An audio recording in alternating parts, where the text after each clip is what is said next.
निम्न में से कौन प्राचीन भारत में इंग्लो द्वारा रचित एक प्रसिद्ध तमिल महाकाव्य है? शिल्पाधिकारम है। एक प्रसिद्ध तमिल महाकाव्य शिल्पाधिकारम, इसकी रचना 1800 साल पहले इलांगो नामक कवि ने की थी। यह कोवलन नाम के एक व्यापारी की कहानी है जो पुहार में रहता था और अपनी पत्नी कन्नड़ी की उपेक्षा करते हुए माधवी नाम की एक वेश्या से प्यार करते थे। शिशुपाल वध यह 7वीं या 8वीं शताब्दी में माघ द्वारा रचित शास्त्रीय संस्कृत कविता का एक ग्रंथ है। यह लगभग 1800 अत्यधिक अलंकृत छंदों के 20 सर्गों में महाकाव्य कविता और 5 संस्कृत महाकाव्य या महान कवि। ऐतरेय ब्राह्मण यह त्रिवेद की शाखा का ब्राह्मण है। ऐतरेय ब्राह्मण यह त्रिवेद की शाखा का ब्राह्मण है जो पवित्र भजनों का एक प्राचीन भारतीय संग्रह है। परंपरा के अनुसार यह कार्य महिदास ऐतरेय को सौंपा गया था। रामचरितम यह पाल साम्राज्य के दौरान संध्या नदी द्वारा आर्य मीटर में लिखी गई संस्कृत महाकाव्य कविता है। यह कृति एक साथ रामायण और पाल राजा रामपाल की कहानी का वर्णन करती है। किसी प्रतिरोध से प्रवाहित होने वाली विद्युत धारा के कारण उत्पन्न ऊष्मा विद्युत धारा के वर्ग के अनुक्रमानुपाती होती है। विद्युत धारा के वर्ग के अनुक्रमानुपाती।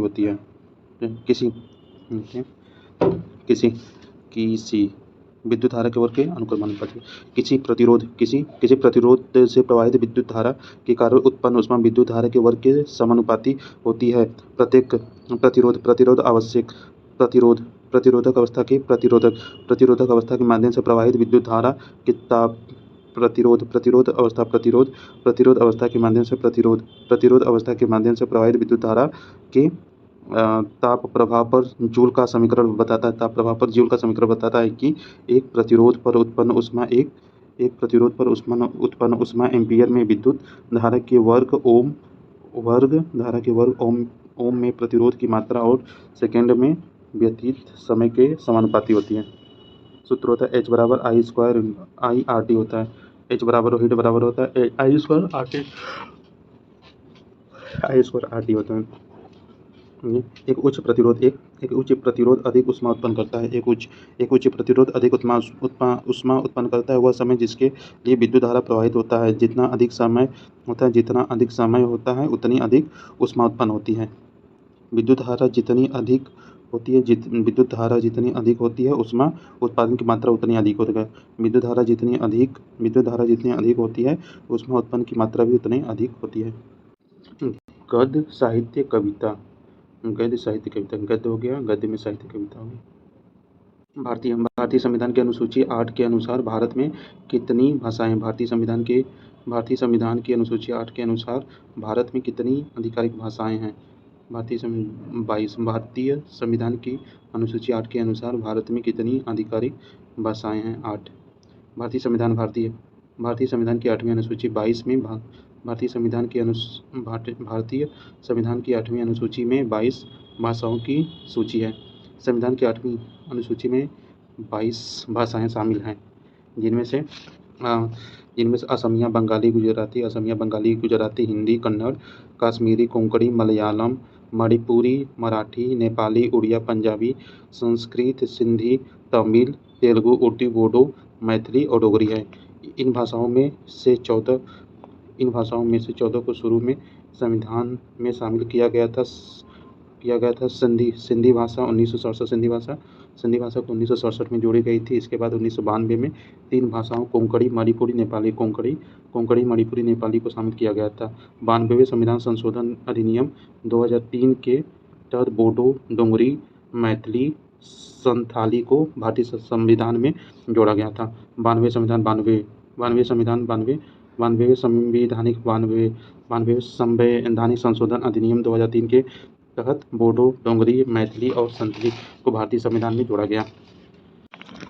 जोड़ संधि पर अस्थि की सतह को मुलायम करता है। जोड़ संधि पर अस्थि की सतह को उपास्थि मुलायम करता है। जोड़ संधि पर अस्थि की सतह को उपास्थि मुलायम करता है। जोड़ सतह पे उपास्थि संधि को मुलायम करता है। देखते हैं उपास्थि उपास्थि उपास्थि उपास्थि वह ऊतक है। उपास्थि वह ऊतक है जो जोड़ों में अस्थियों की सतह को नरम करता है।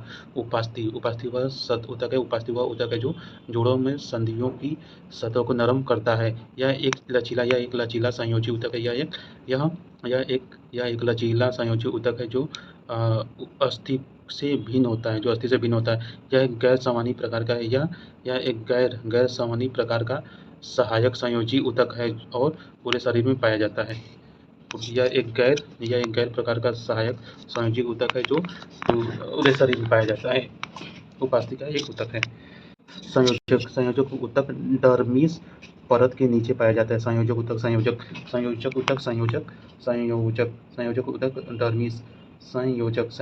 डर्मिस परत के नीचे पाए जाते हैं। कंडरा एक रेशेदार संयोजी ऊतक है। कंडरा एक रेशेदार संयोजी ऊतक है जो मांसपेशियों को उपस्थिति में जोड़ता है। कंडरा एक रेशेदार संयोजी ऊतक है जो मांसपेशियों को अस्थियों से जोड़ता है। कंडरा एक रेशेदार संयोजी ऊतक है जो मांसपेशियों को अस्थियों से जोड़ता है। संयोजक ऊतक डर्मिस परत के नीचे पाए जाते हैं। संयोजक ऊतक डर्मिस परत के नीचे पाए जाते हैं। कंडरा एक रेशेदार संयोजी ऊतक है जो मांसपेशियों को अस्थियों से जोड़ता है। आवृतबीजी पौधों की पत्तियों में प्रकार की शिरा रचना है। आवृतबीजी एंजियोस्पर्म पौधों की पत्तियों में प्रकार की शिरा रचना है।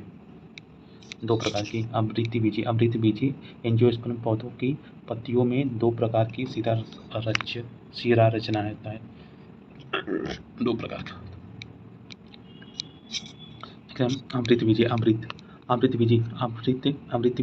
आवृतबीजी पौधों की पत्तियों में दो प्रकार की शिरा विन्यास होते हैं। पत्ती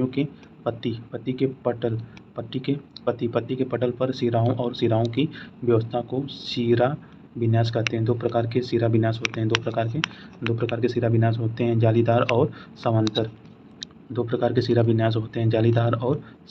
शिरा विन्यास।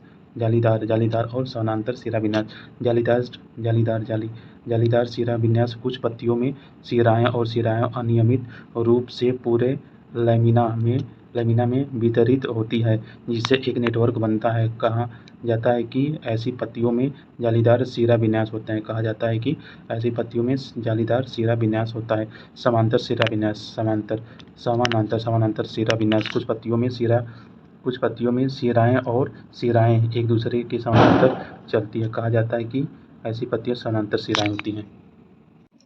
भारत के संविधान के निम्नलिखित में से कौन सा अनुच्छेद सहकारी समिति के प्रचार से संबंधित? सहकारी समिति 43B है। सहकारी समिति प्रचार से संबंधित सहकारी समिति आ जाता है अनुच्छेद 43B में। सहकारी समिति अनुच्छेद 43B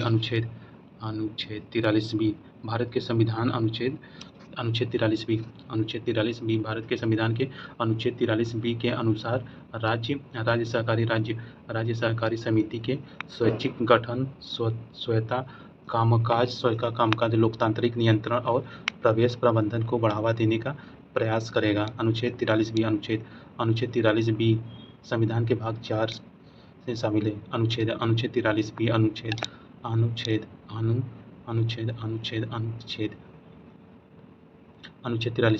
अनुच्छेद 43B भारत के संविधान के अनुच्छेद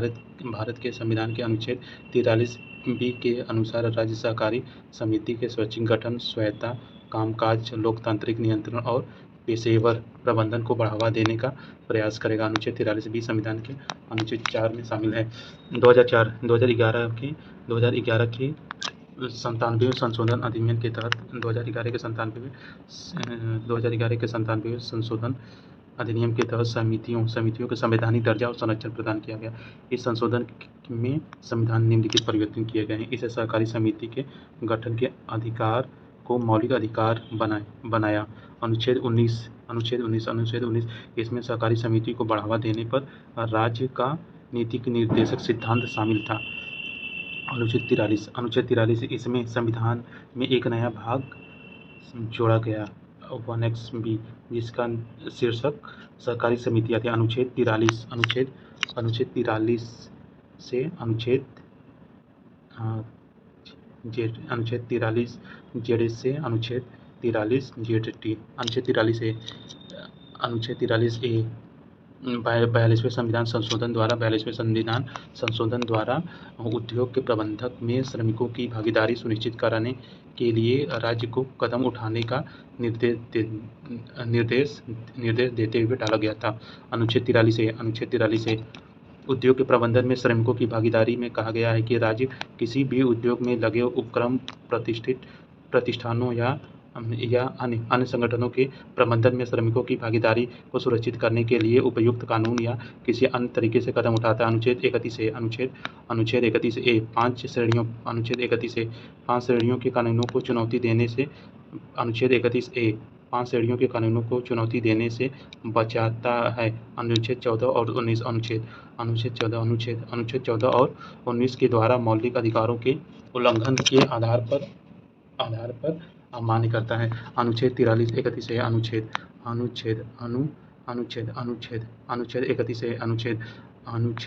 31 ए 5 श्रेणियों के अनुच्छेद 31 ए 5 श्रेणियों के कानूनों को चुनौती देने से बचाता है और अनुच्छेद 14 और 19 द्वारा मौलिक अधिकार के उल्लंघन के आधार पर अमान्य करता है। अनुच्छेद 31 ए 5 श्रेणियों के कानून को चुनौती देने से बचाता है और 14-19 द्वारा मौलिक अधिकारों के उल्लंघन के आधार पर अमान्य करता है। इन श्रेणियों में राज्यों द्वारा संपदा और संबंधी अधिकार का अधिग्रहण, राज्य द्वारा संपत्तियों प्रबंधन नियमों का समन्वय, नियमों के निर्देश या शेयर धारकों के अधिकारों का उल्लंघन या संशोधन और खट्टन पदों में होता है। अनुच्छेद 31 नवीं अनुसूची में शामिल अनुच्छेद 31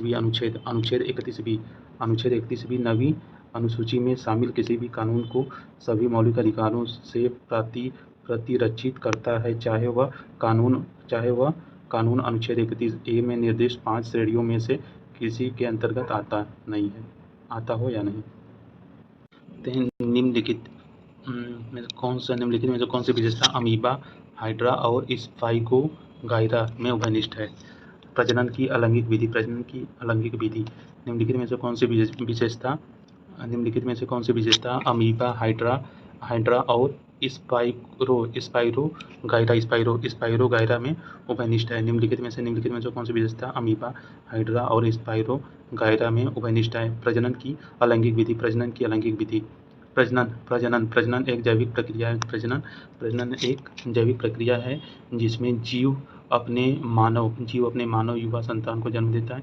यह पीढ़ी दर पीढ़ी प्रजातियों की पीढ़ी को निरंतरता के लिए जिम्मेदार है। प्रजनन के तरीके। अलैंगिक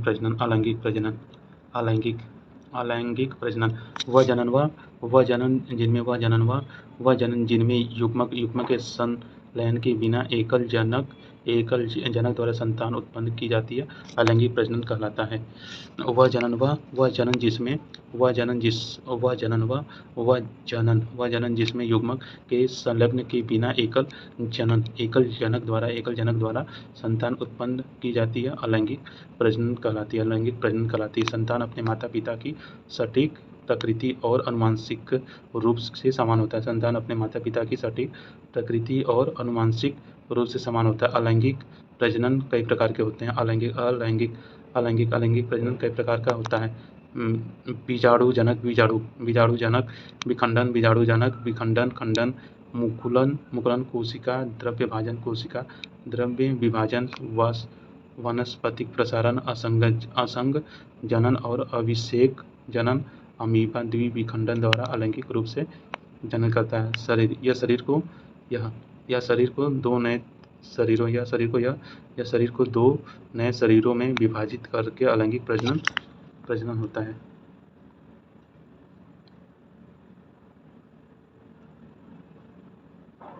हाइड्रा हाइड्रा हाइड्रामुकार हाइड्रामुकुलन द्वारा अलैंगिक रूप से प्रजनन करता है। हाइड्रामुकुलन द्वारा अलैंगिक रूप से प्रजनन करता है। हाइड्रा में एक विशिष्ट स्थान पर बार बार कोशिका विभाजन के कारण एक कली बहिर्गमन के रूप में विभाजित होता है। यह कलियां छोटे एकल में विकसित होती हैं और पूरी तरह से परिपक्व होने पर मूल शरीर से अलग हो जाती हैं और नए स्वतंत्र एकल बन सकती है। स्पाइरोगाइरा खंडन द्वारा अलैंगिक रूप से प्रजनन करता है। स्पाइरोगाइरा खंडन द्वारा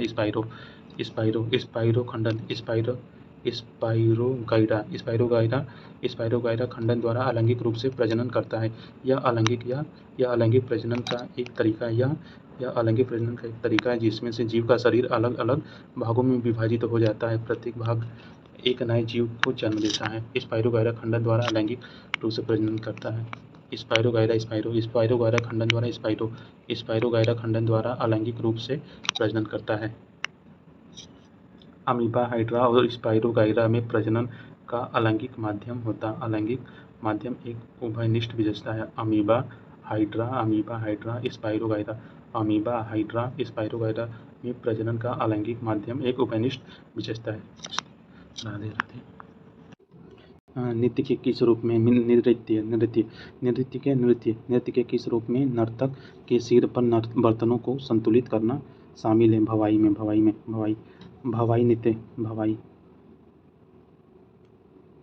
नृत्य में नर्तक के सिर पर बर्तनों को संतुलित करना शामिल होता है। भवाई नृत्य में नर्तक के सिर पर बर्तनों को संतुलित करना शामिल होता है। भवाई नृत्य कुशल विशेषज्ञों द्वारा किया जाने वाला नृत्य जो एक बहुत कठिन रूप है। इस नृत्य में महिला नर्तक 8 से 9 घड़ों को अपने सिर पर रख कर के साथ नृत्य करती हैं और अपने पैरों के तलवों के साथ गिलास के सिरों पर और कभी कभी नर्तक तलवार के किनारे पर भी डुलते हैं। इस नृत्य की उपस्थिति गुजरात में मानी जाती है और जल्द ही राजस्थान के भवाई गुजरात का है। जल्द ही राजस्थान के स्थानीय आदिवासियों पुरुष महिलाओं द्वारा अपनाया गया। यह मूल रूप से राजस्थान के जाट, भील, रायगर, मीना, कुम्हार और कालबेलिया समुदाय की महिलाओं द्वारा किया जाता है। मुख्य उपकरण ढोलक, झंझार, पखवाजा, सारंगी और हारमोनियम पाश्चात्य संगीत में बजाया जाता है। लोक नृत्य इस तेजी को खत्म होगी परंपरा को पुनर्जीवित रखने के लिए सरकार भी आवश्यक कदम उठा रही है। चेराव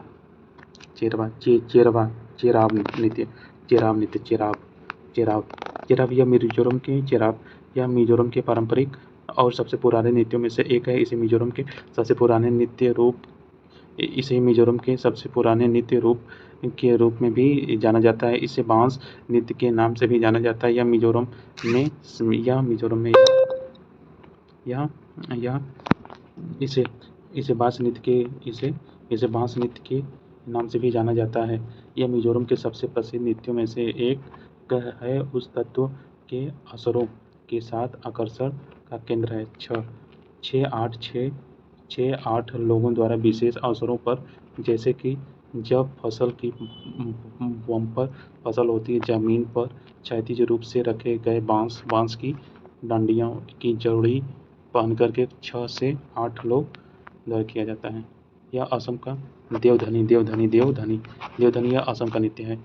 देवधनी असम का एक नृत्य है। चेवार मिजोरम का है। भवाई गुजरात का है। शंकु का पृष्ठ क्षेत्रफल होता है पाई RL plus pi R square. शंकु का पृष्ठ क्षेत्रफल होता है पाई RL plus pi R square. शंकु का पृष्ठीय क्षेत्रफल होता है पाई RL plus pi R square. CI मिश्रधन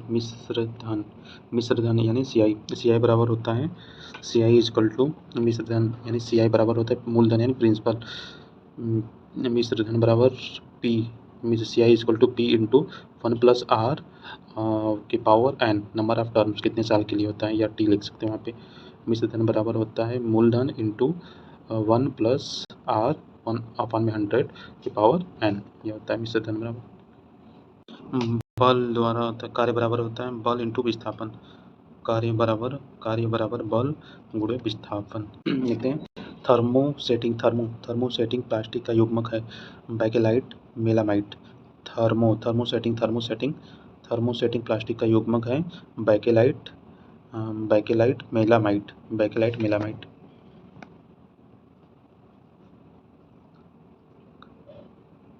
बहुलक देखते हैं। बहुलक उच्च आणविक द्रव्यमान का एक यौगिक होता है।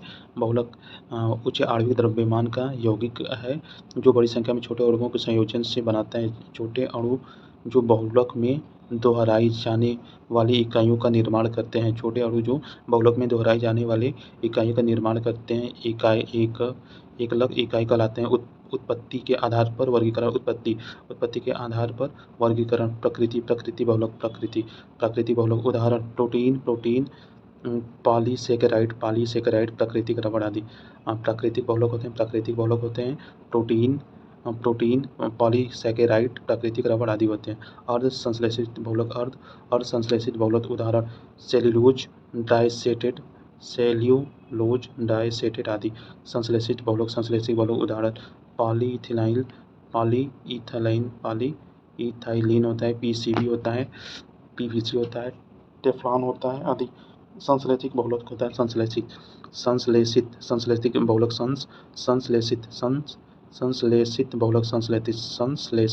बहुलक पॉलीइथाइलीन पीवीसी और टेफ्लॉन होता है। संरचना के आधार पर वर्गीकरण रैखिक बहुलक, शाखीय बहुलक, तिर्यकबद्ध बहुलक होता है। आणविक बलों के आधार पर वर्गीकरण प्रत्यास्थक, ताप, सुख, थर्मोप्लास्टिक रेशे होते हैं। थर्मोसेटिंग बहुलक या प्लास्टिक का एक ऐसा बहुलक होता है जो गर्म करने पर अपरिवर्तनीय रूप से कठोर हो जाता है। थर्मोसेटिंग बहुलक या प्लास्टिक एक ऐसा बहुलक होता है जो गर्म करने पर अपरिवर्तनीय रूप से कठोर हो जाता है। मेनाइलीन और बैकेलाइट एक थर्मोसेटिंग प्लास्टिक होता है क्योंकि इसे एक विशेष आकार में ढाले जाने के बाद फिर से आकार नहीं दिया जा सकता। यूरिया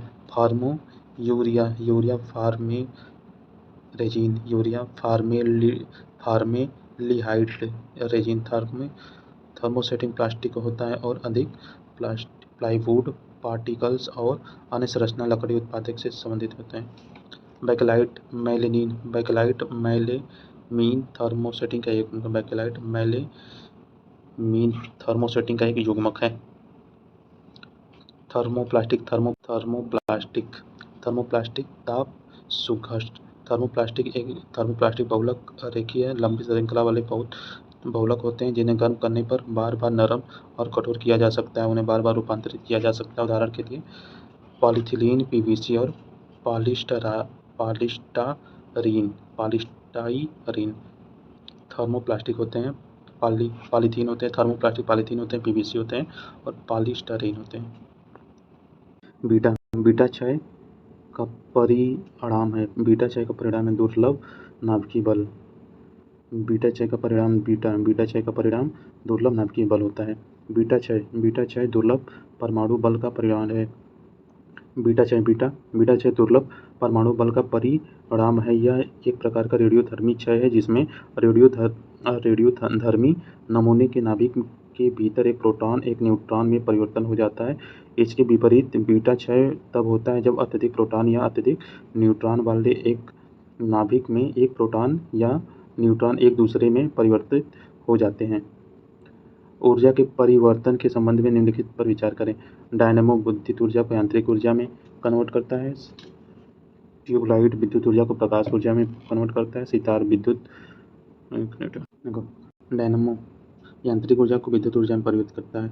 डायनेमो यांत्रिक ऊर्जा को विद्युत ऊर्जा में परिवर्तित करता है। सितार यांत्रिक ऊर्जा को ध्वनि ऊर्जा में कन्वर्ट करता है। सितार यांत्रिक ऊर्जा को ध्वनि ऊर्जा में कन्वर्ट करता है। ट्यूबलाइट विद्युत ऊर्जा को प्रकाश ऊर्जा में कन्वर्ट करता है। 2024 के दौरान कितने बीएसएफ व्यक्तियों को वीरता के लिए राष्ट्रीय पदक से सम्मानित किया गया था? 2024 के दौरान कितने बीएसएफ व्यक्तियों को वीरता के लिए राष्ट्रीय पदक से सम्मानित किया गया था। 2, गणतंत्र दिवस 2024 पर राष्ट्रपति पदक प्राप्त 2 बीएसएफ कर्मियों सहित 1132 कर्मियों को वीरता सेवा प्रदान किया गया था। गणतंत्र दिवस 2024 पर राष्ट्रपति पदक प्राप्त 2 बीएसएफ कर्मी सहित 1132 कर्मियों को वीरता सेवा पदक प्रदान किए गए थे। गणतंत्र दिवस 2024 के अवसर। ग्रेफाइट का नाम अब्राहम गुडलोव वर्नर ने 1989 में किया था। ग्रेफाइट का नाम अब्राहम गुडलोव वर्नर ने 1789 में रखा था। यह कार्बन का अप्रूव है। ग्रेफाइट विद्युत का अच्छा सुचालक है। ग्रेफाइट विद्युत का अच्छा सुचालक है। सिलिकॉन या कार्बन परिवार में सिलिकॉन या कार्बन परिवार में आध्यात्मिक रासायनिक तत्व है। सिलिकॉन या कार्बन परिवार में आध्यात्मिक रासायनिक तत्व है। 1824 में जॉन जैकब ने 1824 में जॉन्स जैकब चार्ली ने 1824 में जॉन्स जैकब वर्जिलियस द्वारा पहली बार पृथक और एक तत्व के रूप में वर्णित किया गया है। चारकोल ग्रेफाइट कार्बन का अशुद्ध रूप है। चारकोल ग्रेफाइट कार्बन का अशुद्ध रूप है। चारकोल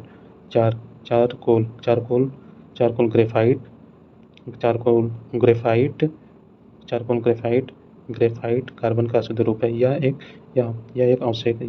एक अवशेष के रूप में प्राप्त होता है जब कार्बन युक्त सामग्री को आंशिक रूप से जलाया जाता है या हवा की सीमित मात्रा के साथ गर्म किया जाता है।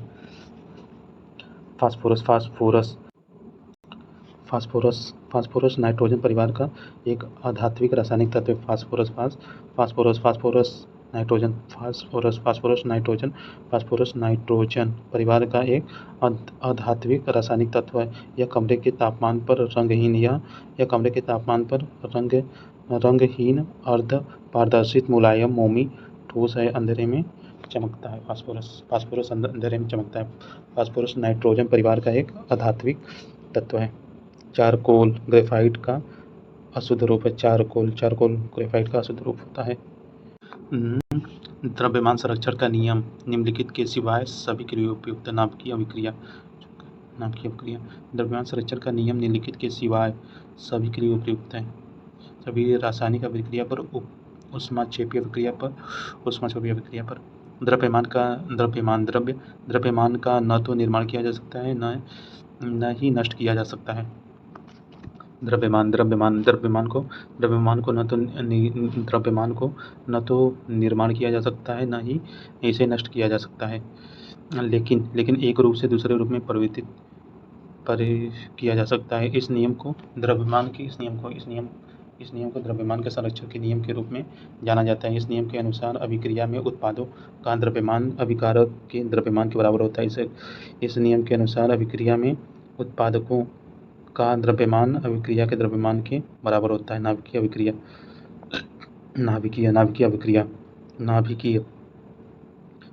अभिक्रिया द्रव्यमान संरक्षण के नियम का पालन नहीं करती है। नाभिकीय अभिक्रिया द्रव्यमान संरक्षण के नियम का पालन नहीं करती है। नाभिकीय अभिक्रिया द्रव्यमान संरक्षण के पालन नहीं करती है क्योंकि एक निश्चित द्रव्यमान वाला कण अभिकारकों से दूर फेंक दिए जाते हैं। नाभिकीय अभिक्रिया का एक उदाहरण यूरेनियम -235 नाभिक का विभाजन है जब उस पर नाभिकीय बमबारी करवाई जाती है। ऊर्जा के संरक्षण का नियम। ऊर्जा के संरक्षण का नियम बताता है कि ऊर्जा का न तो निर्माण किया जा सकता है और न ही इसे नष्ट किया जा सकता है, बल्कि ऊर्जा को एक रूप से दूसरे रूप में रूपांतरित किया जा सकता है। वह अभिक्रिया जिसमें ऊष्मा उत्पन्न होती है ऊष्मीय अभिक्रिया कहलाती है। वह अभिक्रिया जिसमें अभिक्रिया प्रारंभ करने के लिए ऊष्मा की आवश्यकता होती है ऊष्माक्षेपीय अभिक्रिया कहलाती है। वह अभिक्रिया जिसमें अभिक्रिया प्रारंभ करने के लिए ऊष्मा की आवश्यकता होती है उसे ऊष्माक्षेपीय अभिक्रिया कहलाती है। तालाब परिस्थितिकी तंत्र में खाद्य श्रृंखला प्रारंभ होती है। तालाब परिस्थितिकी तंत्र में में खाद्य श्रृंखला प्रारंभ होती है।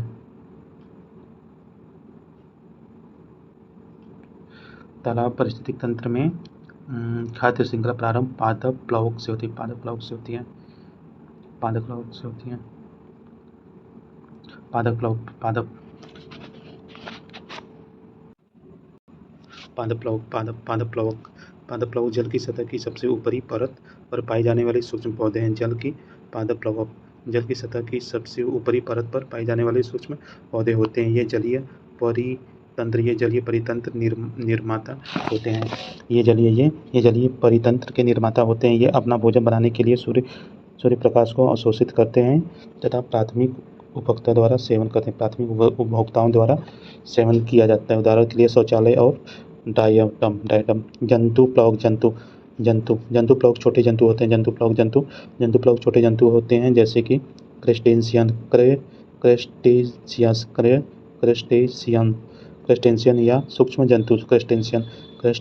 या सूक्ष्म जंतु जैसे मेरोप्लांटकन जलीय परितंत्र प्राथमिक उपभोक्ता। जंतु प्लवक छोटे जंतु होते हैं जैसे क्रस्टेशियंस या सूक्ष्म जंतु। मेरोप्लांटम जलीय परितंत्र के प्राथमिक उपभोक्ता होते हैं। उनका भोजन पादप प्लवक होता है तथा वे बदले में द्वितीय उपभोक्ताओं द्वारा उपभोग किए जाते हैं। जटिल कीट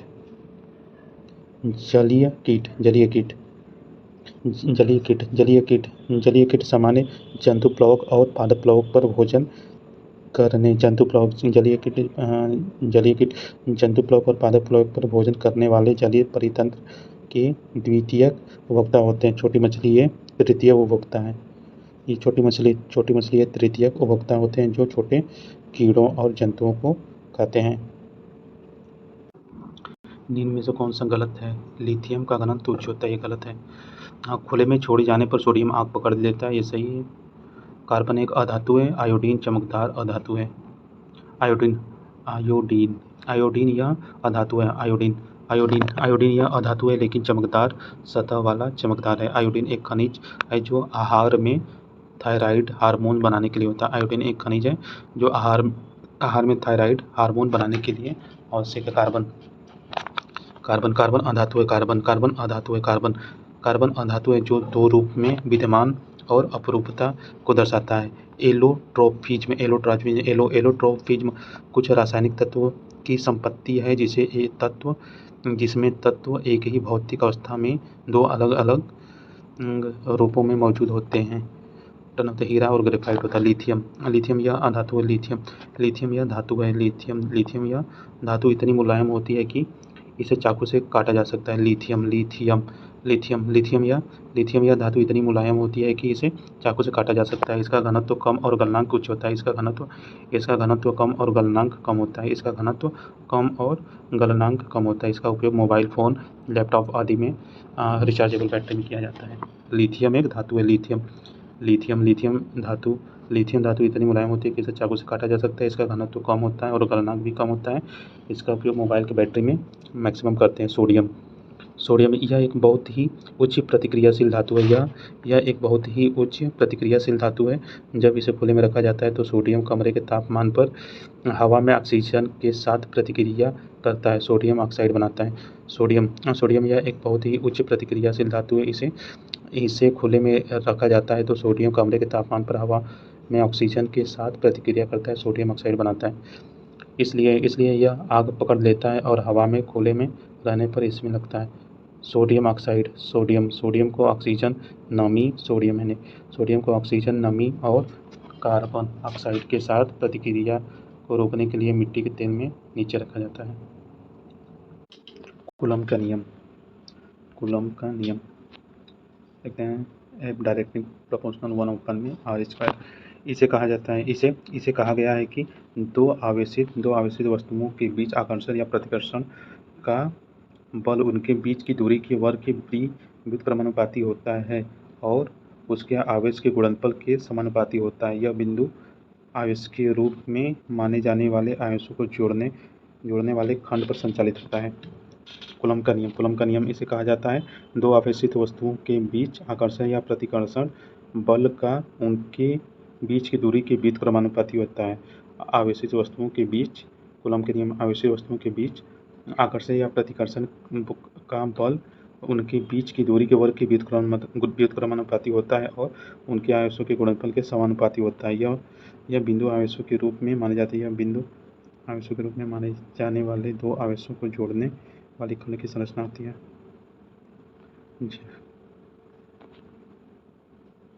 जब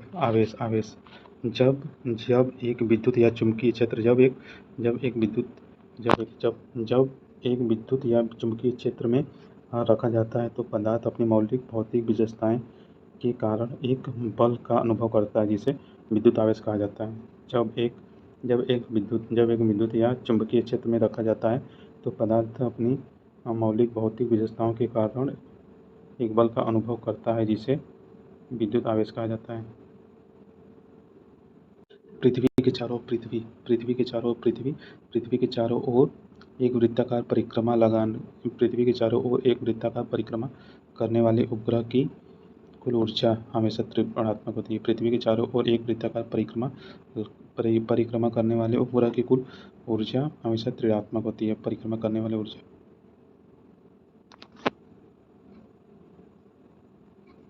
परिक्रमा करने वाले उपग्रह की ऊर्जा परिक्रमा करने वाले उपग्रह की ऊर्जा यह एक उपग्रह को पृथ्वी की परिक्रमा करने के लिए आवश्यक ऊर्जा है। यह परिक्रमा ऊर्जा परिक्रमा करने वाले उपग्रह की ऊर्जा परिक्रमा करने वाले उपग्रह की ऊर्जा यह एक उपग्रह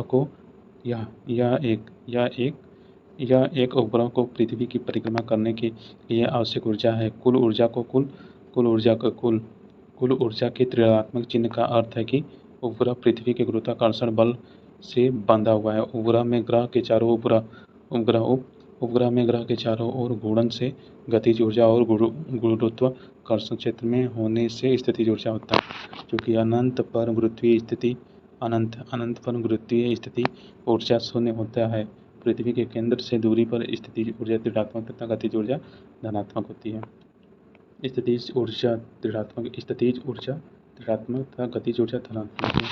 गतिज ऊर्जा स्थितिज ऊर्जा के योग का उपयोग उपग्रह गतिज ऊर्जा और स्थितिज ऊर्जा के योग का उपयोग ग्रह की सक्षम ऊर्जा की गणना के लिए किया जाता है। इसलिए कुल ऊर्जा ऋणात्मक है जिसमें अर्थ है कि गुरुत्वाकर्षण के माध्यम से पृथ्वी बंधी हुई है।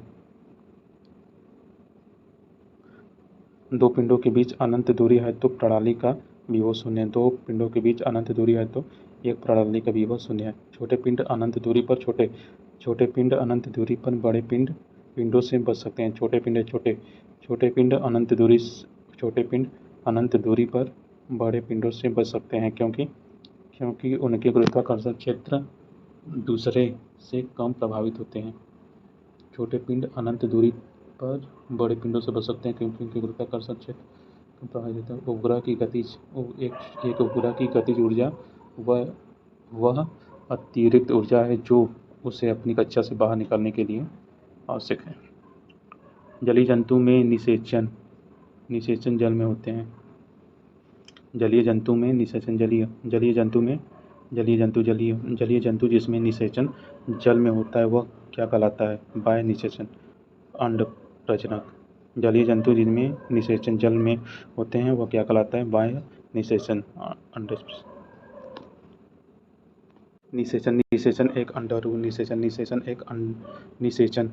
एक अंडाणु मादक युग्मक के साथ शुक्राणु नर युग्मक के संलयन की प्रक्रिया है। निषेचन दो प्रकार के होते हैं। बाह्य निषेचन में अंडे जीव के शरीर के बाहर होते हैं। बाह्य निषेचन में अंडे जीव के शरीर के बाहर निषेचित होते हैं। बाह्य निषेचन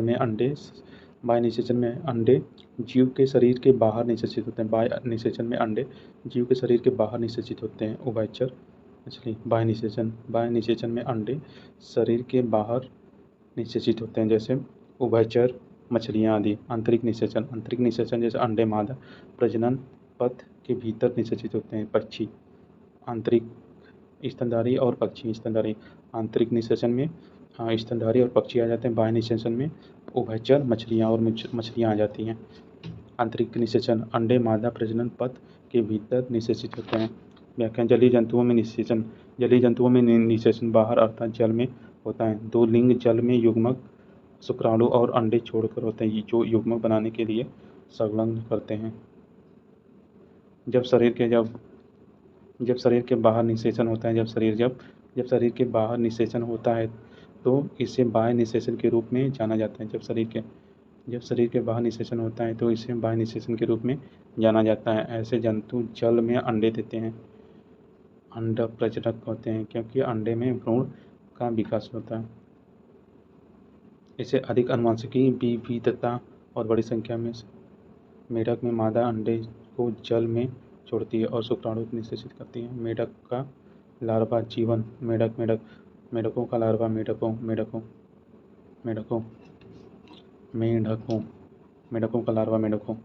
मेढकों का लार्वा जीवन जल में होता है, जबकि वयस्क में होता है जरायुज जंतु।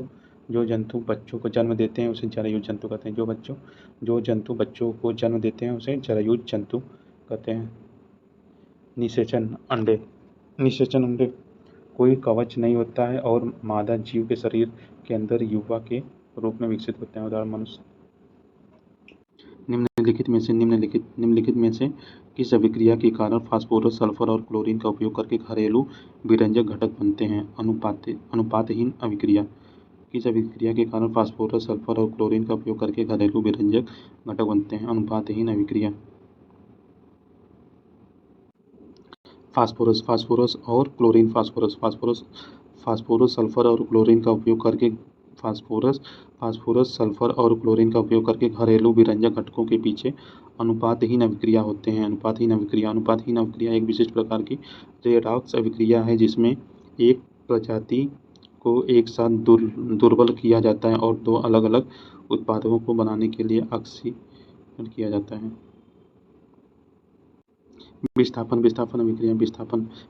अभिक्रिया यह एक प्रकार की अभिक्रिया है जिसमें एक अभिकारक के भाग को दूसरे अभिकारक द्वारा प्रतिस्थापित किया जाता है। विस्थापन अभिक्रिया यह एक प्रकार की अभिक्रिया है जिसमें एक अभिकारक के भाग को दूसरे अभिकारक द्वारा प्रतिस्थापित किया जाता है। विस्थापन अभिक्रिया दो प्रकार की होती है। एकल विस्थापन अभिक्रिया ये वे अभिक्रिया है जिसमें एक अभिकारक दूसरे के भाग को प्रतिस्थापित करती है। द्विविस्थापन अभिक्रिया ये वे अभिकारक हैं जिनमें अभिकारक में धनायन या ऋणायन साझेदारों को बदलते हैं।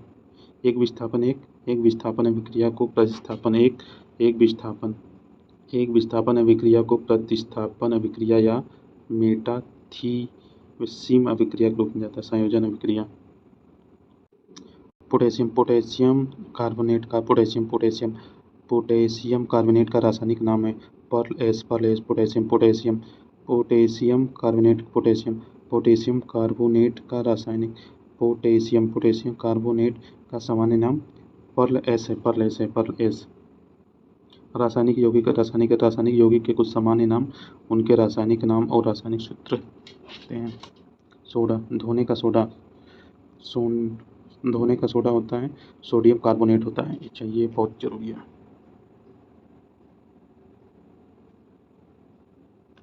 धोने का सोडा सोडियम कार्बोनेट होता है। सोडियम कार्बोनेट का सूत्र Na2CO3 10H2O।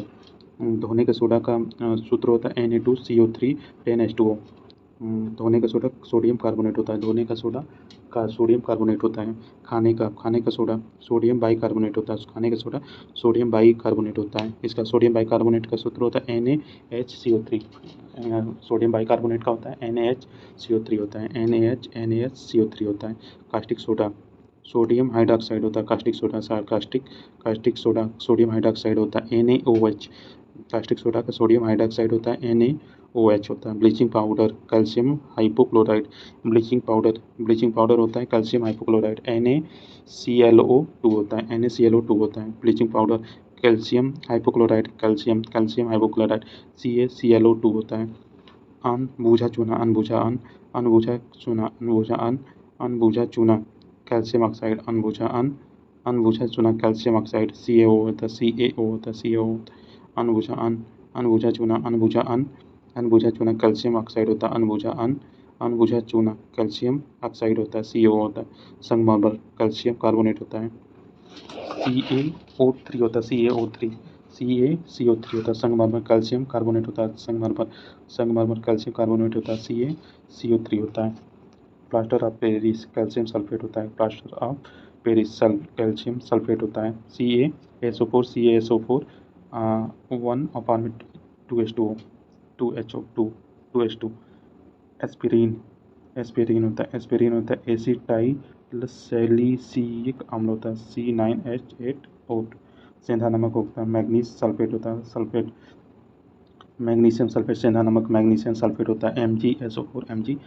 सेंधा नमक, मैग्नीशियम सल्फेट होता है, MgSO4, 7H2O होता है, MgSO4, 7H2O होता है, खारा पानी, ड्यूटेरियक ऑक्साइड होता है, खारा पानी, ड्यूटेरियक ऑक्साइड होता है, खारा पानी, ड्यूटेरियक ऑक्साइड होता है, 2H2O और D2O होता है, ड्यूटेरियम ऑक्साइड, 2H2 होता है, 2H2O होता है और D2O होता है, ड्यूटेरियम ऑक्साइड, परलेस होता है, पोटेशियम कार्बोनेट होता है, परलेस पोटेशियम कार्बोनेट होता है, K2 पोटेशियम कार्बोनेट, K2CO3 होता है, K2CO3 होता है, सीसा ग्रेफाइट होता है, सीसा ग्रेफाइट होता है, सीसा ग्रेफाइट होता है, सीसा का ग्रेफाइट होता है, सी से जानते हैं, सी होता है फार्मूला, सीसा का ग्रेफाइट सी होता है, प्रोसिक अम्ल होता है, hydrogen cyanide, HCN hydrogen cyanide होता है, HCN होता है, हाइड्रोजन साइनाइड का सूत्र होता है KNO3, हाइड्रोजन साइनाइड का होता है KNO3 होता है, साल्टपीटर होता है, potassium nitrate, saltpetre potassium nitrate होता है, साल्टपीटर पोटेशियम नाइट्रेट होता है,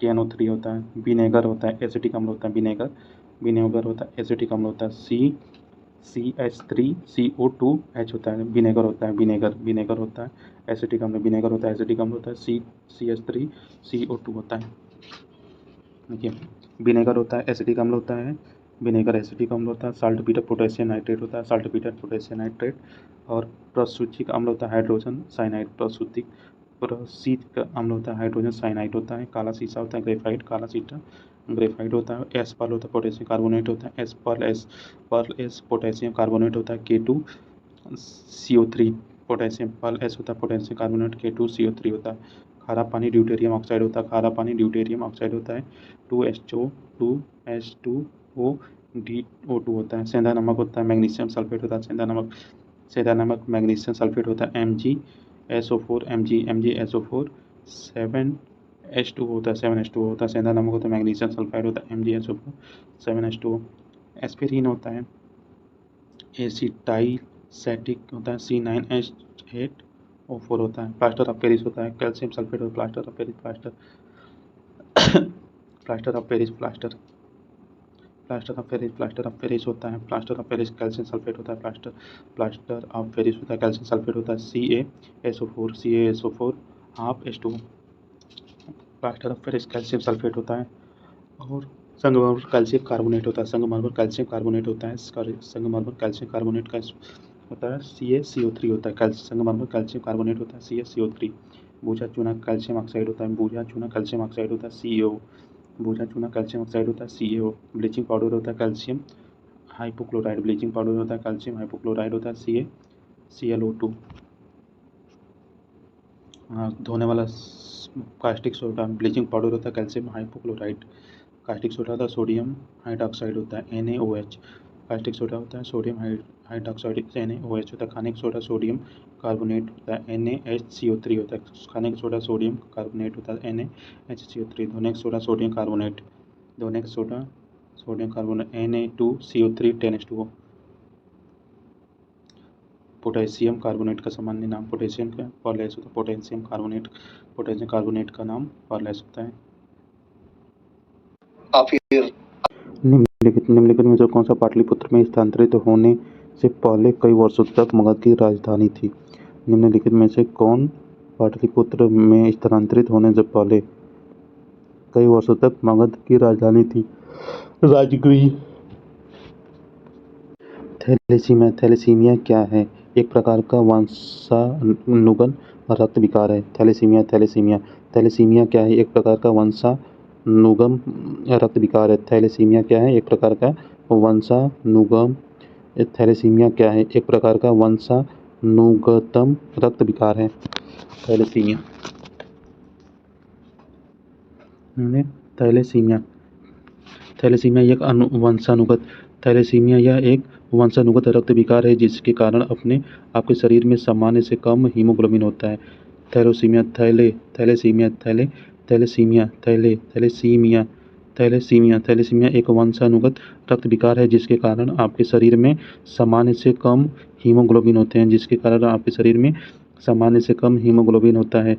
सामान्य से कम हीमोग्लोबिन होता है। जब जब पर्याप्त जब पर्या- जब पर्याप्त हीमोग्लोबिन नहीं होता है तो शरीर की लाल रक्त कोशिकाएं ठीक से काम नहीं करती हैं। जब पर्याप्त हीमोग्लोबिन नहीं होता है तो शरीर की लाल रक्त कोशिकाएं ठीक से काम नहीं करती हैं और वे कम समय तक चलती हैं। ऐसा इसलिए रक्त प्रवाह में कम स्वास्थ्य लाल रक्त कोशिकाओं की यात्रा करती है। थैले थैलेसीमिया थैलेसीमिया थैलेसीमिया थैलेसीमिया के दो मुख्य रूप हैं। थैलेसीमिया के दो मुख्य रूप हैं जो अधिकांश गंभीर हैं। Alpha alpha thalassaemia alpha thalassaemia में अल्फा ग्लोबिन जीन में alpha alpha thalassaemia alpha thalassaemia में अल्फा ग्लोबिन जीन में से कम उत्परिवर्तन असामान्य है। बीटा थैलेसीमिया में beta globin gene beta thalassaemia beta thalassaemia में बीटा ग्लोबिन जीन प्रभावित है। रक्त कोशिकाएं शरीर की सभी कोशिकाओं तक ऑक्सीजन पहुंचाती हैं।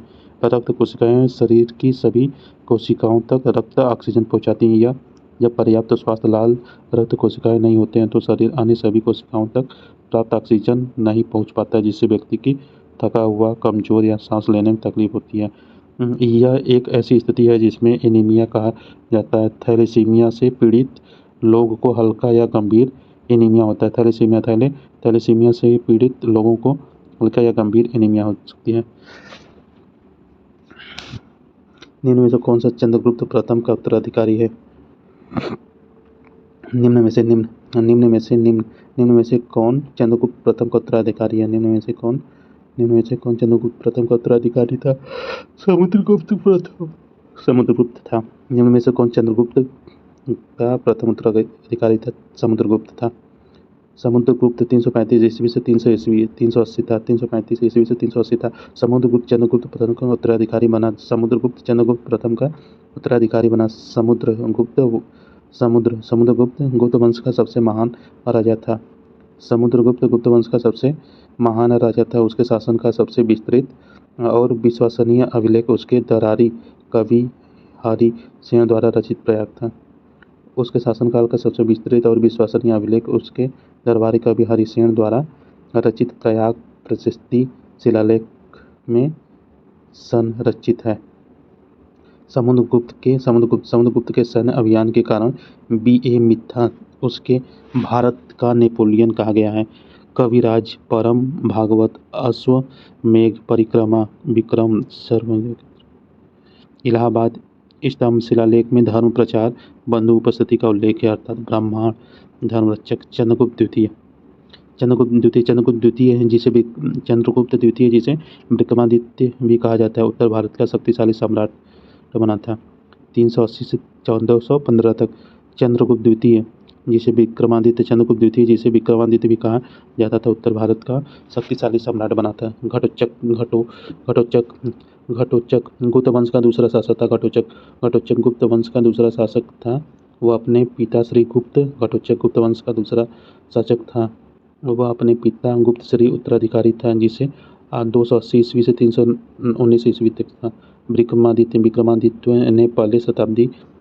विक्रमादित्य ने पहली शताब्दी ईसा पूर्व में भारत के कुछ हिस्सों पर शासन किया था और ऐसा माना जाता है कि 57 ईसा पूर्व में विक्रमादित्य संवत युग की शुरुआत की।